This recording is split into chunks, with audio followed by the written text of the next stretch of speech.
Rotary club సేవలు మరింత విస్తృతం చేస్తాం అని rotary club district governor M Venkateswararao, assistant governor N Padmavathi అన్నారు. రోటరీ క్లబ్ తుని సెంట్రల్ అధ్యక్షులు చెక్క శ్రీధర్, సెక్రటరీ దండెం కృష్ణ ఆధ్వర్యంలో తుని మండలం చేపూరు గ్రామంలో ఉన్న గవర్నమెంట్ స్కూల్ విద్యార్థులకు కంచాలు, గ్లాసులు, పుస్తకాలు, స్కూల్ బ్యాగ్స్ అందించారు.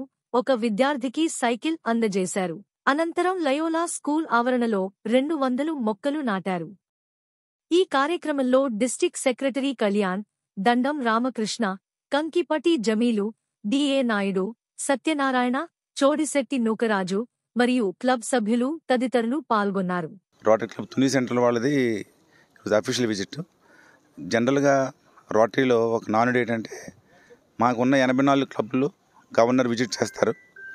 84 క్లబ్ల యొక్క స్థితిగతులు, వాళ్ళకున్న స్ట్రెంత్ ఏంటి, వాళ్ళకున్న వీక్నెసెస్ ఏంటి, అవి డిస్కస్ చేసి ఆటోమేటిక్గా నెక్స్ట్ లెవెల్కి ఎలా చేయాలనే దాని గురించి ఒక కార్యక్రమాన్ని రూపొందించుకుంటాం. మీ అందరికీ తెలుసు, మన రోటరీ ఇంటర్నేషనల్ ఇప్పటికీ భారతదేశంలో ఉన్న పోలియో ఎరాడికేట్ చేయడానికి ఎన్నో వేల కోట్లు మనం ఖర్చు పెట్టింది రోటరీ తరఫున.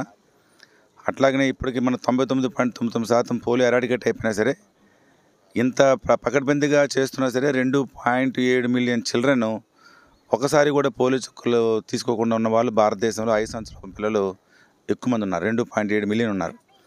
ఆ 0 డోస్ పోలియో వాళ్ళందరికీ కూడా మన పోలియో వాళ్ళకి బూత్స్కి రప్పించి వాళ్ళందరికీ కూడా పోలియో ఎరాడికేట్ చేయడానికి వాళ్ళకి పోలియో డ్రెస్ పడితే అద్భుతంగా మనం భారతదేశంలో ఫ్యూచర్లో మళ్ళీ రాకుండా 10 సంవత్సరాలు అయిపోయినా సరే ఫ్యూచర్లో రాకుండా కూడా మనం కాపాడుకునే వాళ్ళు అవుతాం.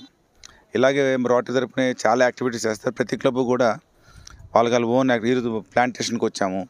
అలాగే ఒక పూర్ గర్ల్కి ఒక సైకిల్ కూడా ఇవ్వడం జరుగుతున్నది. అట్లాగే ఇంకా మిగతా ఇతర యాక్టివిటీస్ ఏమేమి ఉన్నాయన్నీ కూడా ఆల్మోస్ట్ మధ్యాహ్నం లంచ్ వరకు కూడా ఉన్న యాక్టివిటీస్ అన్నింటిలో కూడా తిరుగుతాం.